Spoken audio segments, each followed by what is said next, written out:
Muhaye ikaze nanone kuri Balanced Life TV. Uyu ni wa mwanya mwiza mumenyereye tubagezaho ibiganiro bitandukanye. Ndi kumwe nanjye Dohote Uwimpuhwe. Gira nti gira ubuzima kandi kwirinda biruta kwivuza. Turakomeje mu byigisho byacu byiza kandi nkomeje kubashima mwese ukuntu mukomeza kubana natwe n'ukuntu mudushyigikira. Abantu mukomeza kutwandikira, abadukora like, abakora share, abakora subscribe, abadukora comments, n'ukuri turanyuzwe ku bwanyu. Kandi nkomeza no kubasaba kugira ngo mukomeze mudushyigikire rwose kugira ngo turusheho gusangira ibi byiza.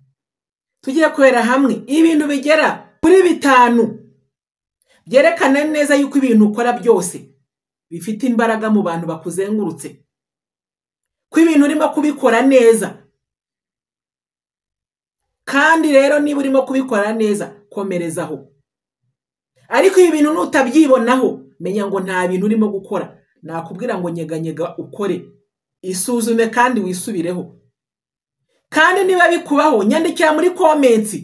Nyandikira uti ndimo ndabikora neza. Ikintu cya mbere uzabona abanzi bagenda bavuka biyongera. Abantu batangira kukwanga gukora ibintu neza. Uri mu nzira rwose twiyemeje gukorana umurava tugatera imbere. Iyo uri mu cyerekezo cyiza cy'iterambere abantu barakwanga. Abantu bakwanga ni abantu bose bakuzengurutse, inshuti zawe, abantu ba mu muryango, abaturanyi, nta muntu n'umwe ugucira kari urutega. Urwango rurazamuka kandi ukanabibona ukanabyiyumvamo.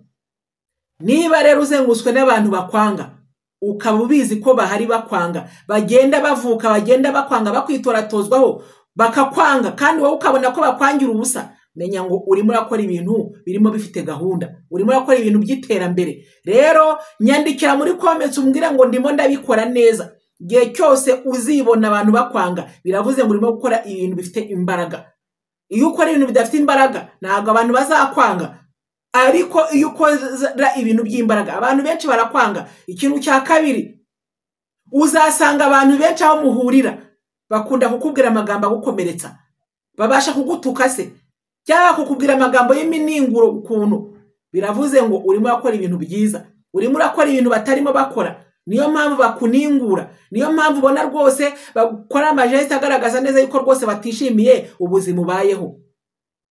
Gatatu uzasanga bakunda no kugukritika mu myambarire yawe, ibintu wambara ko bitakubereye. Uzasanga abantu bawe ba hafi bakubwira yuko utaberwa, bakakubwira ati ibyo bintu wambaye bihindure, ubwo kuntu usa ntabwo bikujyanyeho. Biravuze ngo rero aba ni abantu babona ko ibintu urimo gukora ahubwo ari ibintu by'ingenzi. 4 batangira kubona neza yuko n'uburyo uvugamo ijwi ryawe naryo rirabakanga, bakakubwira yuko babwira ubatontomera cyangwa se ubakankama. Nyamara muri ukuntu umuntu avuga nuko abavugana n'ubwo yanabihindura.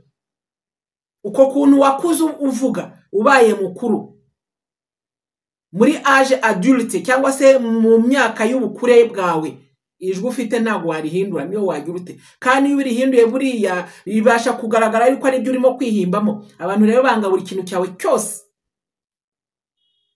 Noneho bwa nyuma niyo babona utambuka babona rwose urimo kugenda wirya wimaringa, bangana demarche yawe, ntabwo bakunda. Mbese ikintu cyari cyo cyose kikuriho nubona urimo gukora ibintu by'iterambere abantu ntabwo bazagukunda nyine. Ibi byose rero ikintu kiba kibakoresha n'amashyari. Ishyari rero iyo ryamunze umuntu buriya niwe uzabona rwose akubwira nabi, akakwanga urwango runaka, akakujya gutuka, gupfobya, akagushyira hasi, mbese ibintu byinshi bitandukanye. Rero niba ufite abanzi benshi batandukanye menya ngo urimo urakora ibintu kandi uri mu murongo mwiza w'iterambere.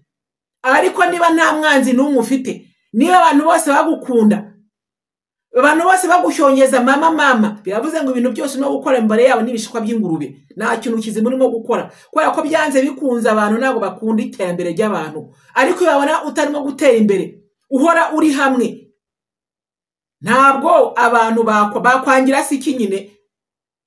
Niba utarimo gutera imbere uhora hamwe ntabwo abantu bazakwanga. Ariko nutangira gutera intambwe uzamuka gahoro gahoro, akantu gato akagacyo kawe kagenda kamurika kakabamurikira, bakabona yuko hari impinduka. Niyo mpamvu urwango niba ibintu byose by'amashyari uyibona babifite.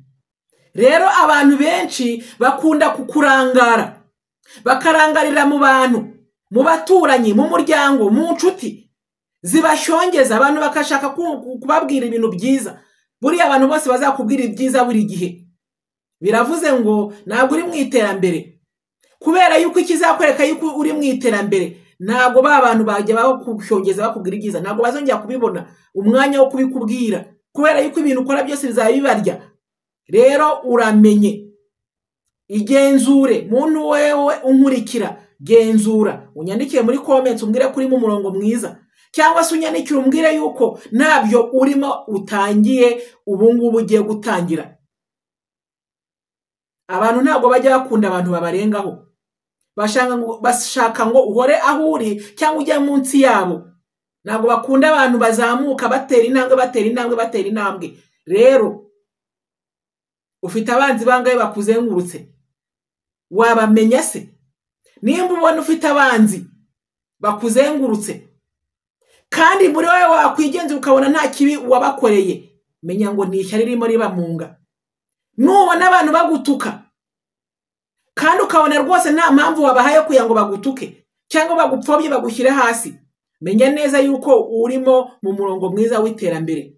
Nubona abantu basebye ibyo wambara, bagasebye ibyo urya, bagasebye ibyo unywa, kandi mu kuri ntabwo ari ibintu bibareba, ugasanga bashaka kwinjira mu buzima bwawe buri gihe, bakukubaza ibintu hirya no hino, ni abantu bagufite ishyari. Rero genda gahoro, panura amaso, upanure n'amatwi, kubera yuko akenshi hari igihe abantu iyo babona urimo kugenda utera imbere uzamuka gatoya bakugusha mu mutego bwa mbere, bagutwara umwanya. Hari umuntu ubona yuko uri mu murongo mwiza w'iterambere agashaka gufata umwanya munini kugira ngo utagira ikintu ukora, wa mwanya wawe urimo gukora ibintu byawe by'iterambere ukawumuhereza. Rero abantu bose baza kugufata umwanya ntugire ngo babagenzwa n'akantu kamwe, ntabwo babagenzwa n'ikintu cyiza. Akenshi hari igihe uri mu bintu noneho bashaka kukwinja ngo bamenye ibyo urimo, cyangwa se mu kimwe bashaka kugusha bagutesha igihe kugira ngo udakora ibyo wakoraga. Wari uzi neza yuko umaze umunsi wose nta kintu wakoze mu byo wakoraga, uba urimo gutera intambwe usubira inyuma. Rero abantu benshi ibintu ntabwo bajya babimenya. Ni ngombwa yuko ibintu byose uba wateguye gukora buri munsi ubikoraho. Nibura nubwo wavuze ati ni ibintu 3 cyangwa 4 n'ibitanu nkora buri munsi, ariko ntibukwire rwose nta na 2 cyangwa na 3 cyangwa na kimwe wakoze. Iyo nta na kimwe wakoze wirirwa uryongora n'abantu, biravuze ngo n'abantu baje kugutesha igihe, n'abantu baje kwambura inyenyeri yawe yarimo yaka ngo bayizimye. Kandi uzabicunga iyo wamaranye n'umuntu umunsi wose muri kuvuga, n'umunsi ukurikiyeho uzasanga ufite ubunebwe, energy mbi yagushyizemo nejo uzibona udashaka gukora, nejo gutyo ugakomeza utakara hasi. Rero mwitondere abantu, bimenye neza yuko inzozi zawe ugomba kuzikurikira, zikurikire zizi nzira kandi ziza aho zijya. Abantu be kugutesha umwanya, ntibagutesha umwanya mu bitutsi bagutuka, ntibagutesha umwanya mu kugupfobya, ntibagutesha umwanya mu rwango bagufitiye. Mbese n'ibyo byose bakora babikora kugira ngo ugwe hasi, uramenye utabiho umwanya. Rero byiza ni ukumenya umurongo uriho ukawukurikira, kandi nuwukurikira uzagera ku nsezi nta kabuza. Ariko niba kugusha ukemera ukajya mu mikino yabo, uzagwa kandi ntabwo uzagerayo. Rero ntuzishimira ko abantu bahora bakuryoshya bakubwira ibyiza ushaka kumva mu matwi yawe. Akenshi biba birimo n'uburyarya.